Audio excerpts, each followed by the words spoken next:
One of the greatest things that powers our lives every day is electricity. It wasn't invented, and Ben Franklin didn't discover it. It's a powerful force that we see in nature, like when lightning flashes across the sky. Fortunately, through modern technology, our cooperative is able to harness the power of electricity and the steady flow of electrons through wire conductors and a complex grid. We supply electric power to homes and businesses all across our local communities. It's a technological marvel that our co-op provides to make your life better and to power computers, cell phones, refrigerators, and other equipment. And it's truly amazing how electricity improves our lives. But electricity must also be respected. Why?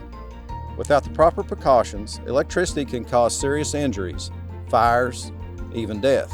Because safety is a top priority of our co-op, let's learn how to play it safe with electricity.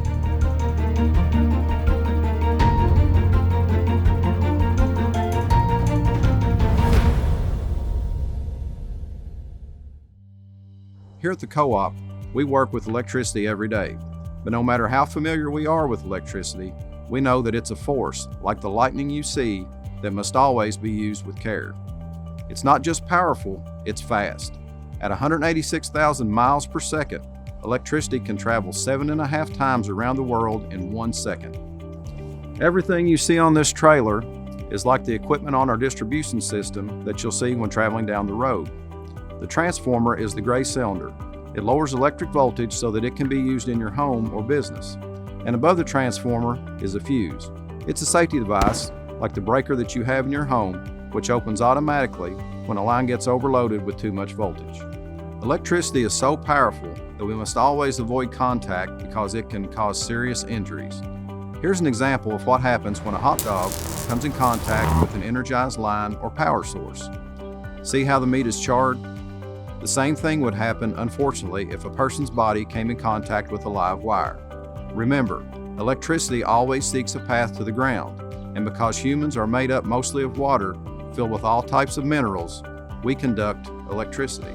All we have to do is make contact, and devastating or potentially lethal injuries are instant. This is what you have with an electrical burn whenever there is a contact. There's always an entrance wound and an exit wound. You might say, no big deal, until you open this up, and you find out this has burned a hole all the way through you. If you are climbing trees or on a ladder next to trees, make sure that a limb is not touching a wire because electricity always seeks a path to the ground and can put your life in danger if a tree branch touches a live wire. Watch what happens next. It's also important to keep drones or anything flying in the air like balloons or kites away from power lines.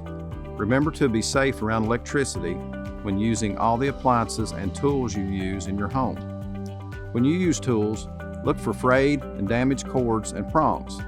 Water and electricity are dangerous together, so never use electric equipment in wet conditions, and keep devices like cell phones and video games away from sinks. If bread gets stuck in your toaster, always unplug the toaster before trying to get toast out.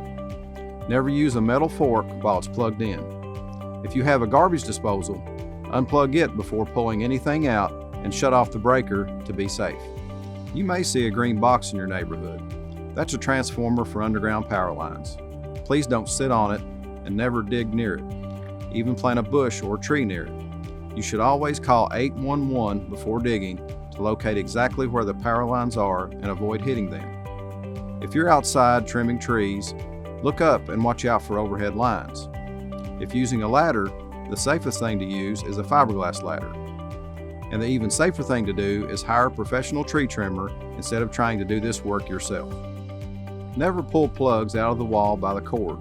This damages the cord, creates a spark, and a fire hazard.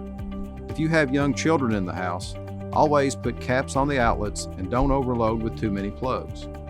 If the outlet feels hot, you probably have a dangerous fire hazard. If you see wire on the ground, always assume it's dangerous. Don't drive over it. And if a wire comes down on your car during a storm or accident, would you know what to do? If the car is drivable, pull out from under the wire. If your car is disabled, the most important thing to do is stay inside. call 911 for help and don't exit. Keep others away. Never touch the ground and the car at the same time. If you must get out because of a fire or other imminent danger, open the door all the way, then stand on the frame of the car with your feet together and jump as far away as possible, landing with both feet together. Then bunny hop or shuffle as far away from the vehicle as possible. The reason to do this is that if the ground is energized, it spreads like ripples from a pebble going into water. If your feet are apart and the ground is energized, you run the risk of electric current traveling up one leg and down the other. Never touch the car and the ground at the same time with your hands, feet, or body. The reason is the power can still be on even if our lights are off. We hope you've learned some important ways to be safe with electricity. Remember that safety is our top priority, and we want you to go home safely to your families each and every day.